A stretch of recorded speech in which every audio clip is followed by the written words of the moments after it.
Hey, what's going on, everyone? Unfortunately, I thought it was going to take a typical thumbnail, but it didn't. So here's what I'm going to do.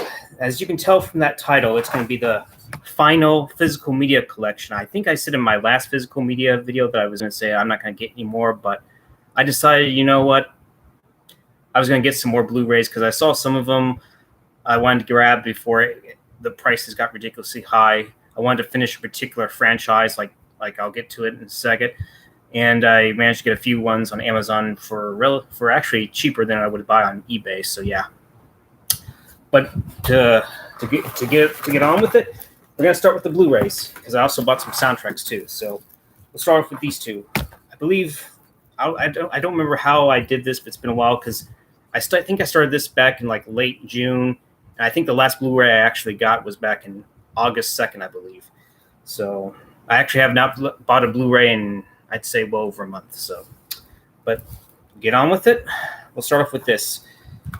I remember actually liking this film. I never got a chance to see it in theaters back when it came out in 2002, but I remember not minding it. And it's a pretty good film about dragons. You have a pretty solid cast. You have, excuse me when I was itching, you have Matthew McConaughey, you have Christian Bale, you have Isabella Scorpio, if I pronounce her name. I know she would appear in the Exorcist prequel. And believe it or not, what's his face? Gerard Butler's actually in this film. He was starting to really become, up and coming. I think he might have done the other film Timeline before this, or maybe he did both at the same time. I don't know. I know that Timeline came out a year after this, but it was supposed to come out a little earlier. But anyways, I'm glad to have this. I remember thinking it was a pretty solid film with Christian Bale. So yeah. Next up, before Halloween Kills comes out and Halloween Ends, I managed to finally get the 2018 Halloween film right here. I remember not minding the film. I only saw it once because, excuse me. It was a solid Halloween flick. I mean, I'll still take this over Rob Zombie's Halloween films any day of the week. But just the fact that it's unfortunately, it doesn't even want to acknowledge that Halloween 2 exists, and I remember liking that sequel.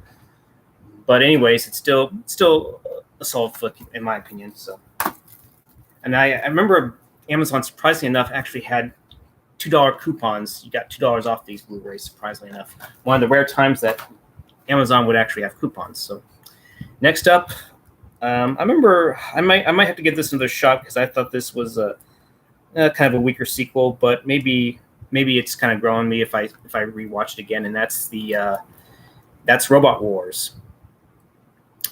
Sort of like I guess it's considered a sister sequel to Robot Jox, which I do have on Blu-ray, because you do have you have the Band brothers involved again. In fact, this time the producer of Robot Jox directed this film, Albert Band, and the executive producer of the first. Well, he's still the executive producer, surprisingly enough.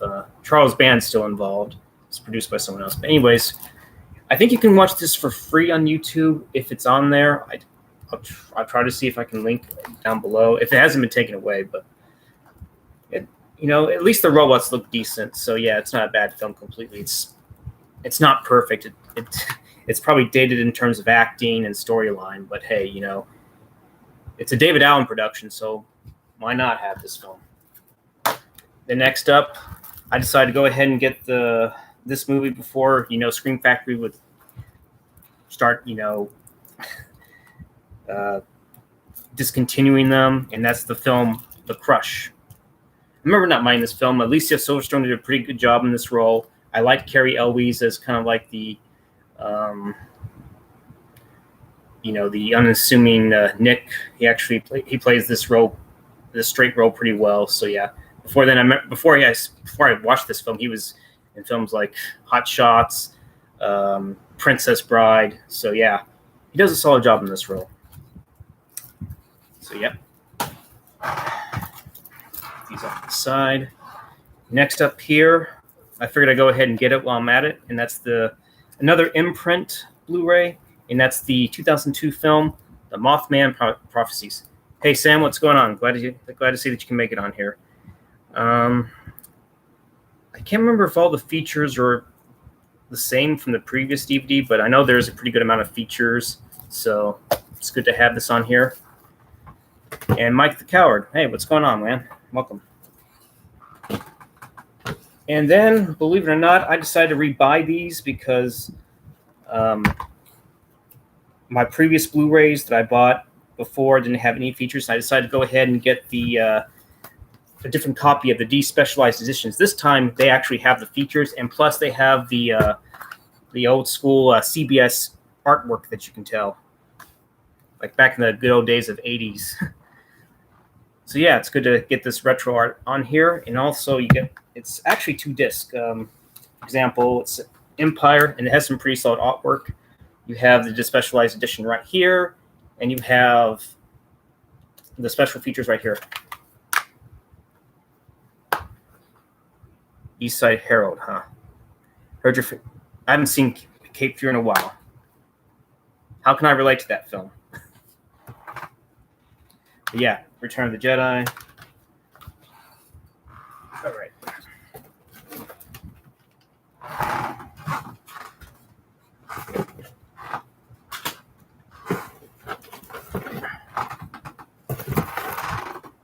Okay.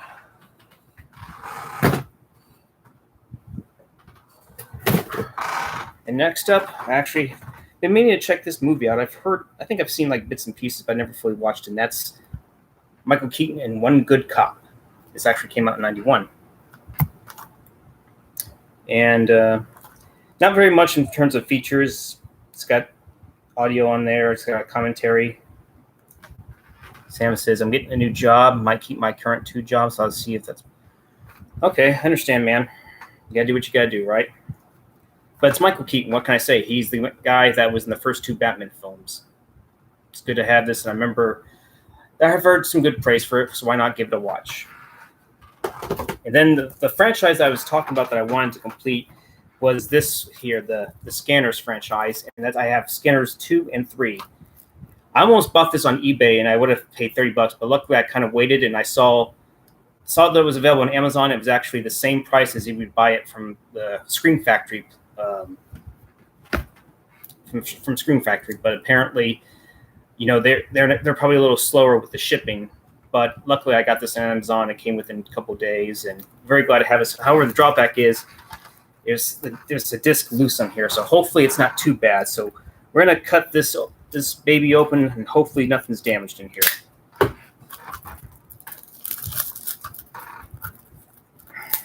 And pretty much all the Blu-rays I bought were brand new, just so you know.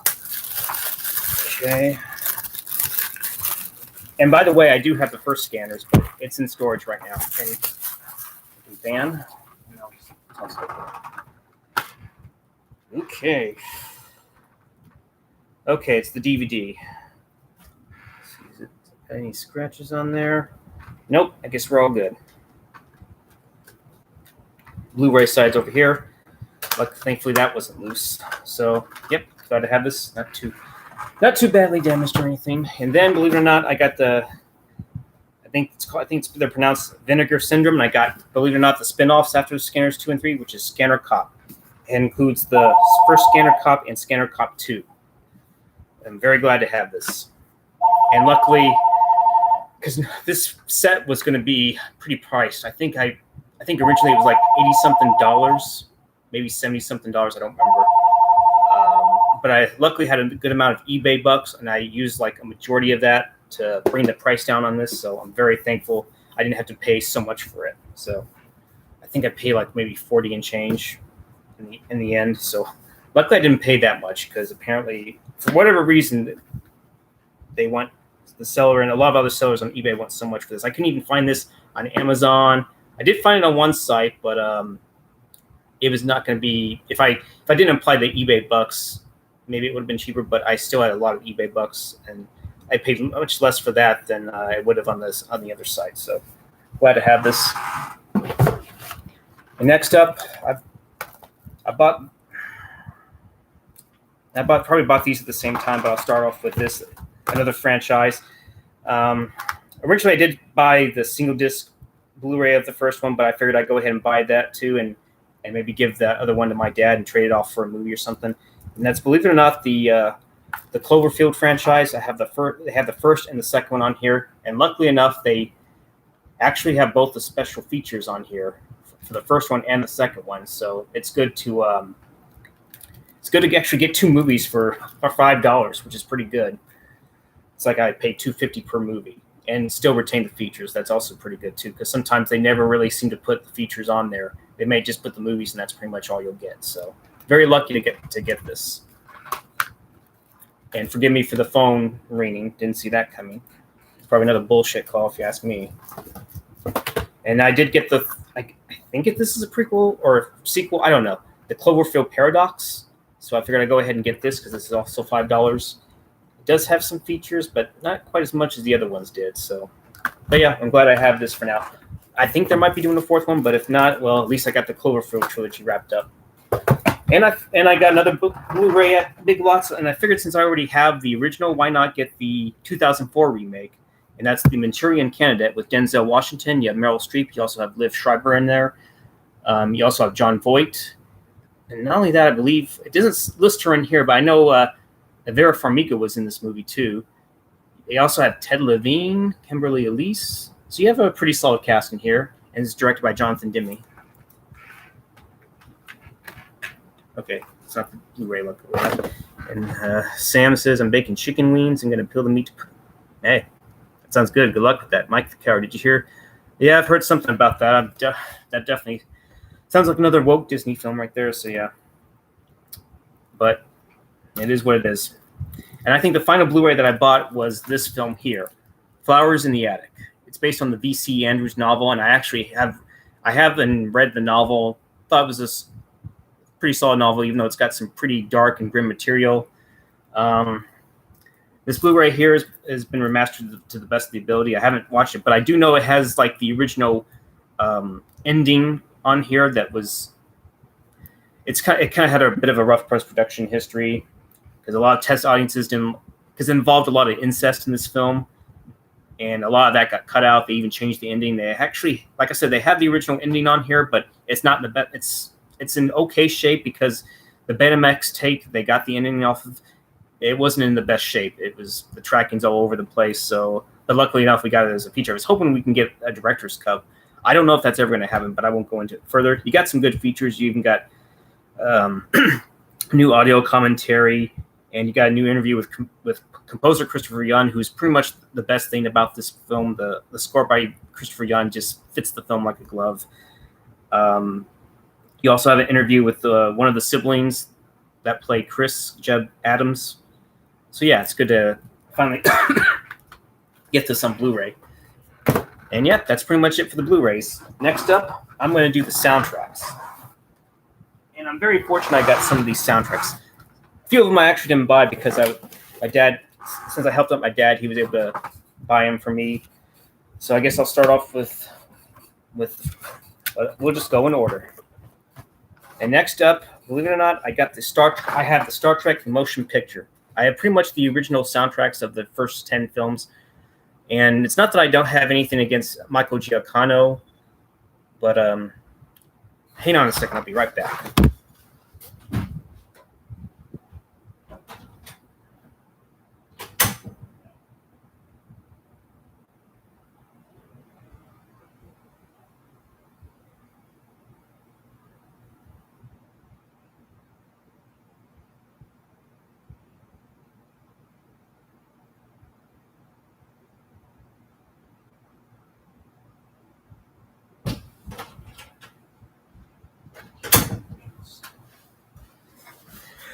Okay, sorry about that. My dad arrived home, so yeah. Anywho, I was actually talking about something else, even though it was related to Star Trek. But going back to Michael Giacchino, it's not like I have anything against the guy. He did okay on the soundtracks, but none of them really stood out to me. Like, for example, the first Star Trek the motion picture soundtrack was composed by Jerry Goldsmith. He would do 5, 8, 9, and 10, I believe. He did at least 4 of them, so yeah. I'm just very glad to have this. And not only that, a lot of sellers on eBay, you will not believe how many people want this for a brand new copy. A lot of people on eBay want 150 plus. Some person wanted 250 plus. Amazon's not that much. Well, it's a little cheaper, but not by much. Talking 200. But thankfully, this soundtrack that I bought, this very soundtrack, I only ended up paying $42.67 for it. That's pretty damn good if you ask me. That's better than paying $150 plus for this, because apparently this is really an out of print soundtrack, and you can't really get it any cheaper than what I got it for, unless if you bought the soundtrack like almost 10 years ago. So yeah, I'm very glad to have this. It's Jerry Goldsmith. The score and the motion picture is probably the most beautiful and most well-written soundtrack I've ever heard. Definitely one of the highlights of the first film. And next up, I recently bought this back in August. I bought a different version of this, but apparently this one was another limited edition. But apparently, this not only included the complete score, but also included a few alternate tracks, and also included the original soundtrack, which came out in 1990. That's next up is Star Trek II: The Wrath of Khan. This is the La Records that I bought, because this one was actually cheaper than the one I bought on Amazon. I actually ended up returning the one on Amazon back to them because, like I said before, this has the complete score. This also has, like, you can't probably tell, but this is the original soundtrack version that's also on there. So there's 2 discs, and you have additional music, the Genesis project, and several other tracks. So basically, you have a total of 28. You have like 49 tracks on this one, and my one that I bought before had probably like 22, and didn't even include the original album. This here has, like I said, going back to this one has a lot more tracks on here. This includes the complete film score. You have the unused early score. You have the 1979 album. You have a ton of tracks. Not to mention, I forgot to mention, this is a 3-disc set. Like I said, I'm very lucky that I got it for the price that I did. So, yeah, I got lucky on a couple of these. This one, in fact, actually just came today. And this one I did have to pay a bit. And that's Star Trek III: The Search for Spock. Both Star Trek 2 and 3 were done, if you can tell, were done by James Horner. And I'm very fortunate. I paid like over $70 for this because this was starting to go even more out of print. I'm very lucky that I got it for the price that I did. I was going to maybe buy it at Amazon, but I was hoping maybe I would get lucky and find a cheaper copy that was, a brand new copy that wasn't too expensive. But a lot of other sellers on eBay went over $100.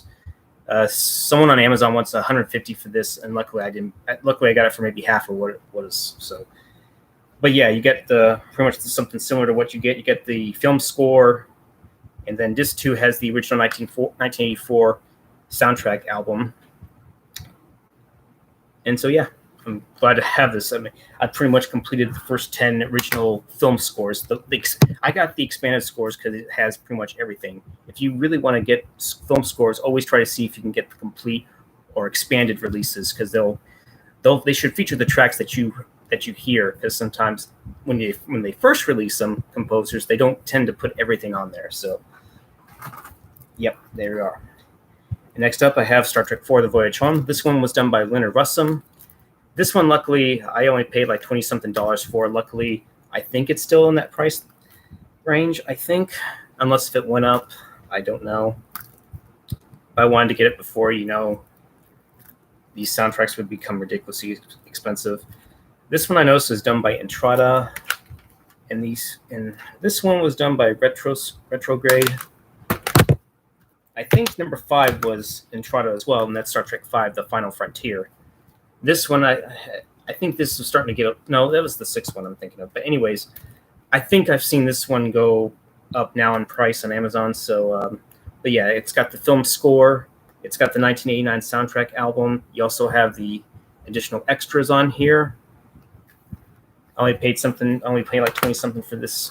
So yeah. Next up here. Oh yeah, so Star Trek VI was actually Entrada. So Star Trek VI was also Entrada. I got Star Trek VI: The Undiscovered Country. This one was done by a different composer, Cliff Idleman, but he still managed to make the score stand out in Star Trek VI.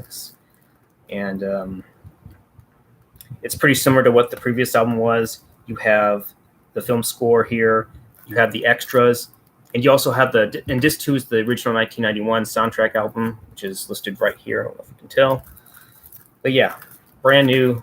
I think this was the one that was getting low, and luckily I got the copy. I paid like over $27, $28, and now after I bought that, eventually on Amazon, it's now up to $200 now.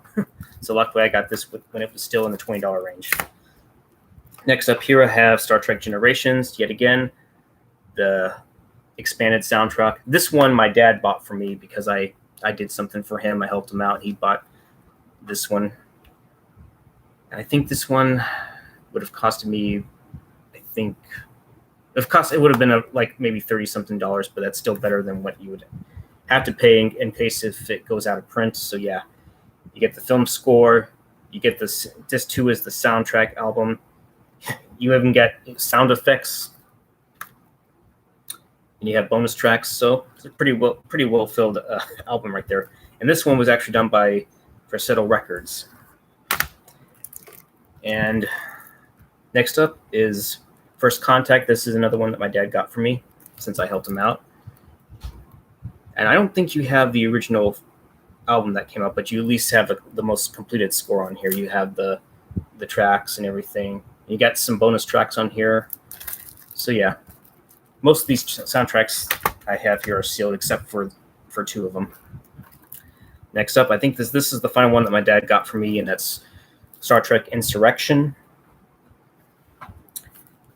And this one was the cheapest that my dad got for me. It was like the tax, it was like $21 and change. So, but unlike the other ones, this one doesn't have the like the original album, but it's pretty similar. You get the film score, and you get some bonus tracks on here. So yeah, and I remember, and this is Jerry Goldsmith. First Contact and Insurrection were Jerry Goldsmith, and they were pretty good film scores, especially First Contact. This one I forgot to mention. This one was done by Dennis McCarthy, and even though I'm not a huge fan of the film itself, it's still a good score. And finally, this one I bought, and this is another one that wasn't sealed, but when I bought it, it was supposedly new. And this is the Star Trek Nemesis one. That was the final one. It's almost complete because I think the album before it only had like maybe, I think it didn't have as many tracks. This one has like 40 tracks, and the other one had maybe, I think it was in the 10s. I think there's like 15, maybe a little more. I don't remember. But I wanted to get this because this was cheaper, and you can get a deluxe edition, which has a lot more tracks. But the thing is, that one's probably the most expensive one. And for even a used copy, someone wanted an all in total like $170. And the thing is, you have to buy it overseas.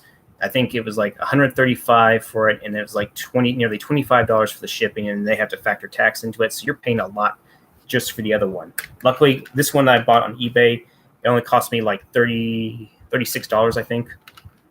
So that's better than paying $170 plus for the other one.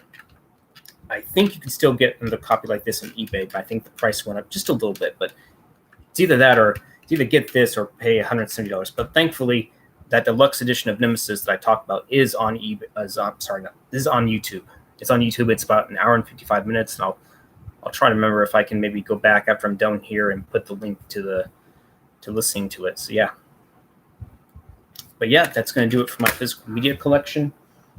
Hope you liked what you saw. And there was another film score I wanted to get. I wanted to get the Jurassic Park expanded score, but it was going to be from the same guy that I bought the Star Trek the Motion Picture score. But he said he didn't have any more, and he doesn't know if he's going to get any more.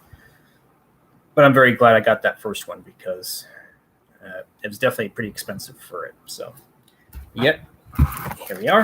My soundtracks and my Blu-rays are in this box. And, hopefully those who in the chat, hopefully you'll like this video. Hopefully you saw what kind of cool collection that I got. And I'm a big Star Trek fan. I'm very glad that I got those soundtracks. Hopefully you like the video. Feel free to comment, share, and the usual. So, yeah. Okay, I think that's going to do it for me. And I guess we'll see you later. And I hope to, like I said before, I hope this is actually going to be the final collection as of right now, because I don't really intend on buying anything for a good while. I actually don't plan on buying anything. I actually am going to keep to my word on that. So yeah. But yeah, on with the end of the video. Hopefully you liked it. Hopefully it's good enough. And yeah. All right. We'll see you later. Bye-bye.